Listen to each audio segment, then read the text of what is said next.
அஸ்ஸலாமு ரஹ்மத்துல்லாஹி வபரகாத்துஹு. அல்ஹம்துலில்லாஹ்.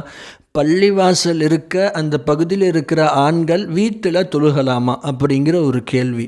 நான் ஒரு சம்பவம் ஒன்று, ஒரு நிகழ்வு ஒன்று நான் சொல்கிறேன். அந்த சம்பவத்திலிருந்தே அதற்கான பதில் நமக்கு கிடச்சிரும். அதாவது ஸல்லல்லாஹு அலைஹி வஸல்லமுடைய காலகட்டத்தில் அப்துல்லாஹ் இப்னு உம்மி மக்தூம்னு ஒரு கண் பார்வையற்ற சஹாபி இருந்தாங்க. அவங்களுக்கு கண் பார்வை தெரியாது. பெரும்பாலும் அவங்க வீட்டை விட்டே வெளியில் வரமாட்டாங்க. வெளியில் போகிற ஆளே கிடையாது. அவங்க ஸல்லல்லாஹு அலைஹி வஸல்லம் போருக்கு போகிற சமயத்தில் கூட அவங்கள தான் மதீனாவில் விட்டுட்டு போவாங்க ஒரு பொறுப்புதாரியாக. அப்பேற்பட்ட சஹாபி அவங்க ரசூலுல்லாஹ் கிட்ட வந்து கேட்பாங்க, யார் ரசூலல்லாஹ், நான் கண் பார்வையற்ற ஒருத்தன், நான் என்னுடைய வீட்டிலேருந்து பள்ளிவாசலுக்கு வரணும்னா பள்ளிவாசல் ரொம்ப தூரத்தில் இருக்குது, நான் கண் பார்வை இல்லாமல் ரொம்ப சிரமப்பட்டு போயிடுறேன், அதனால் நான் வீட்டிலையே தொழுதுக்கலாமா, ஃபர்லு தொழுகையை நான் வீட்டிலையே தொழுதுக்கலாமா அப்படின்னு கேட்கும்போது கொஞ்சம் யோசித்து பாருங்கள். அவர் கேட்குறது ஒரு கிட்டத்தட்ட நியாயமான ஒரு கோரிக்கை தானே. கண்ணு தெரியாமல் கண் பார்வை இல்லாமல் நம்மளால் தூரத்தில் இருக்கிற ஒரு பகுதிக்கு போகணும் அப்படின்னு நினச்சி பார்க்க முடியுதா?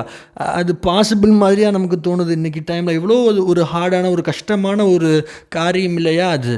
ஆனால் ஸல்லல்லாஹு அலைஹி வஸல்லம் அவர்கள் அந்த சஹாபி கிட்ட சொல்லுவாங்க, நீங்கள் கண்டிப்பாக பள்ளிவாசலுக்கு தான் வந்து தொழுதாகணும். கண் பார்வையற்ற சஹாபிக்கு ரசூலுல்லாஹ் போட்ட கட்டளை பள்ளிவாசலுக்கு வந்து ஜமாத் தொழுகையை பிடிக்கணும்னு சொல்லுவாங்க ரசூலுல்லாஹ். அல்லாஹு அக்பர். இன்றைக்கி நாம் சொல்கிற காரணங்களை யோசித்து பாருங்கள். காலு முடியலை, கொஞ்சம் தலை வலிக்குது, ரொம்ப டயர்டாக இருக்குது, மழை பெய்யுது, சின்ன சின்ன காரணங்களுக்காக பள்ளிக்கு ஜமாத் தொழுகையை கட்டடிச்சிட்டு பள்ளிவாசலை தவிர்க்கிற ஆட்களாக நம்ம மாறிக்கிட்டு இருக்கிறோம். நஅூது பில்லாஹ், அல்லாஹ் பாதுகாக்கணும். ஒரு விஷயத்தை கொஞ்சம் யோசிச்சு பாருங்கள். ரசூலுல்லாஹி ஸல்லல்லாஹு அலைஹி வஸல்லம் அவர்கள் பொதுவாகவே கோவப்படுற ஒரு நேச்சராக, அவங்க ஸல்லல்லாஹு அலைஹி வஸல்லம் எந்த ஒரு காரணத்துக்காகவுமே கோவப்பட மாட்டாங்க. ஒரு மனிதரால், அதாவது ஒரு மனிதர் அவர் அதிகபட்சமாக அந்த காரியத்துக்கு அவர் கோவப்பட்டுருவார் அப்படின்னா அந்த மாதிரியான சந்தர்ப்பங்களில் கூட ஸல்லல்லாஹு அலைஹி வஸல்லம் பொறுமையை கையாண்டிருக்கிறாங்க. ஆனால் அப்படிப்பட்ட ஸல்லல்லாஹு அலைஹி வஸல்லம் அவர்கள் எந்த ஒரு நிகழ்வுக்கு அதிகபட்சமாக கோவப்பட்டாங்க தெரியுமா? ஸல்லல்லாஹு அலைஹி வஸல்லம் அவர்கள் தன்னுடைய வாழ்க்கையில் அதிகமாக கோவப்பட்ட ஒரு சமயம் எது தெரியுமா? அனஸ் ரலியல்லாஹு அறிவிக்கிறாங்க, அந்த சமயத்தில் ஸல்லல்லாஹு அலைஹி வஸல்லமுக்கு கோபத்தில் கன்னங்கள் எல்லாம் சிவந்து போச்சான். ஸல்லல்லாஹு அலைஹி வஸல்லமுக்கு கோபத்தில் கன்னங்கள் எல்லாம் சிவந்து போயிருச்சு. ரசூலுல்லாஹ் அந்த கோபத்தில் சொல்லுவாங்க, யாரெல்லாம் எந்த வீட்டில எல்லாம் ஆண்கள் தொழுகை நேரத்தில் பள்ளிக்கு வராமல் வீட்டில் இருக்கிறாங்களோ அந்த வீடுகளை எரிக்கணும்னு என்னுடைய உள்ளம் நாடுகிறது.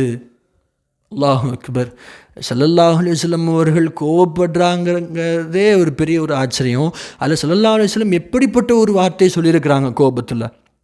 அந்த கோபத்துக்கு காரணமான விஷயம் என்ன யோசிச்சு பாருங்களேன். அதாவது இதுலேருந்து நம்ம விளங்க வேண்டிய விஷயம் என்னென்னா, பள்ளிக்கு வந்து தொழுகையை நிறைவேற்றுறது, ஐவேளை தொழுகையை நிறைவேற்றுறது ஒவ்வொரு ஆணுக்கும் ரொம்ப ரொம்ப கட்டாயமான ஒரு விஷயங்கிறத நம்ம விளங்கிக்கணுங்க.